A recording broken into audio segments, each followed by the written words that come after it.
Assalamualaikum warahmatullahi wabarakatuh. Baik, kali ini kita akan mendiskusikan manajemen arsip elektronik. Ya, jadi nanti ini juga ada beberapa seri dan kali ini kita membicarakan konsep dasar dulu dari arsip elektronik itu. Ya, oke, kita mulai. Jadi ini apa yang dimaksud dengan arsip elektronik? Ya, ini ada beberapa rumusan dari David Roberts. Nah, yang pertama, David merumuskan bahwa arsip elektronik adalah arsip yang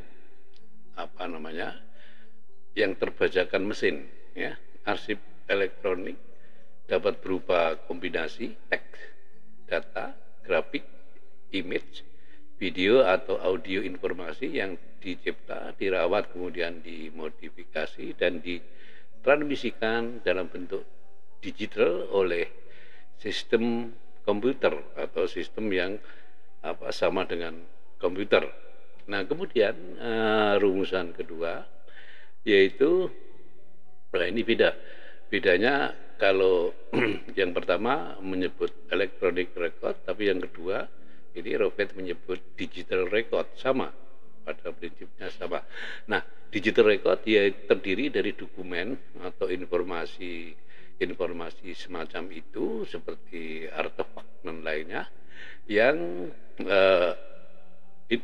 informasi tersebut di-generate secara digital, ya, maksudnya dicipta secara digital sejak awalnya, atau merupakan proses digitize, jadi alih media. Ya, jadi pengertian arsip elektronik pertama, ia dapat berupa arsip elektronik yang tercipta sejak awalnya secara elektronik, atau arsip elektronik hasil dari alih media, ya, dari arsip konvensional kemudian dialih mediakan dalam bentuk elektronik. Nah, ini yang dirumuskan oleh David Robert. Nah, kemudian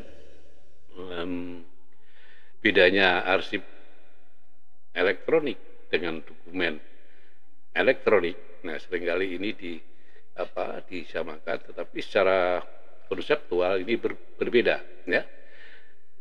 Arsip elektronik yaitu media, ya, konten media, ya, baik itu berupa program atau sistem file yang terus-menerus digunakan, salah satunya dalam bentuk elektronik atau print out-nya. Ini dokumen elektronik, ya. Ini, ya, jadi berbeda dengan konsep arsip elektronik ini, ya. Oke. Nah, kemudian ini arsip elektronik itu dari aspek record keeping, pengelolaannya itu berbeda dengan arsip konvensional, ya, atau arsip kertas. Kalau arsip konvensional itu, ya, isi kontennya itu melekat dengan medianya, ya. Begitu juga struktur fisiknya langsung dapat dilihat oleh pengguna. Ya, jadi strukturnya, ya, bentuknya itu, kertasnya itu, medianya itu bisa langsung dilihat oleh pengguna. Karena media itu dalam arsip konvensional merupakan bagian integral, ya, dari arsip kertas itu. Nah, disinilah kemudian, ya, media arsip konvensional itu menjadi kriteria dalam penentuan otentisitasnya, ya. Nah, oleh karena itu arsip konvensional ini disebut self evident, jadi membuktikan dirinya sendiri, ya, itu. Nah, berbeda dengan arsip elektronik. Kalau arsip elektronik itu terekam dalam satu media yang tidak secara permanen, dan struktur fisiknya juga tidak secara langsung dapat terlihat. Nah, nanti kita bicara apa namanya metadata dan seterusnya agar arsip elektronik itu bisa ditampilkan. Nah, oleh karena itu arsip elektronik bukan self evident. Jadi apa namanya data-data ya atau apa sinyal digital itu tidak bisa dijadikan alat bukti ya karena dia bukan self evident ya. Ini ya. Nanti kita bicara mengenai arsip elektronik sebagai bukti hukum ya. Nanti kita akan masuk ke apa itu metadata, apa itu enkapsulasi digital dan seterusnya ya. Nanti kita sampai ke sana agar arsip elektronik itu bisa dijadikan alat bukti ya yang sah itu ya.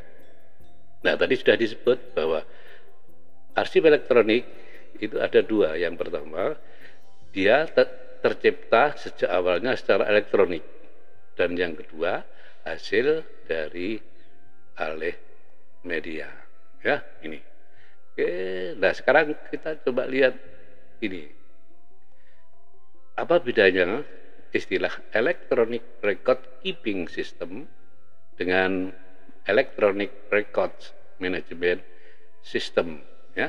Jadi kalau saudara menemukan istilah di beberapa literatur, misalnya electronic record keeping system, nah literatur yang lainnya menyebut electronic record management system. Nah, keduanya ini sama, ya, kedua istilah ini sama, yaitu satu sistem elektronik yang mampu mengumpulkan arsip, mengorganisir, mengkategori untuk memfasilitasi temu balik, penggunaan dan disposisi ya. Electronic record management system sama ya. Nah, ini pengertiannya sama dengan electronic record keeping system itu ya. Oke. Nah, ini yang terakhir electronic record management system dan electronic information processing system ini berbeda ya. Saya ulang lagi, jadi electronic record management system ini berbeda dengan electronic information processing system ya.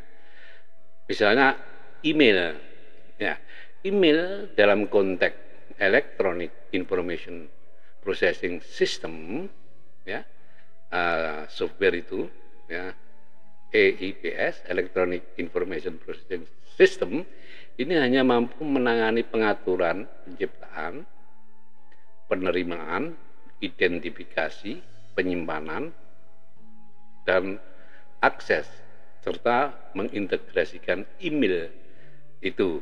Ini yang Electronic Information Processing System.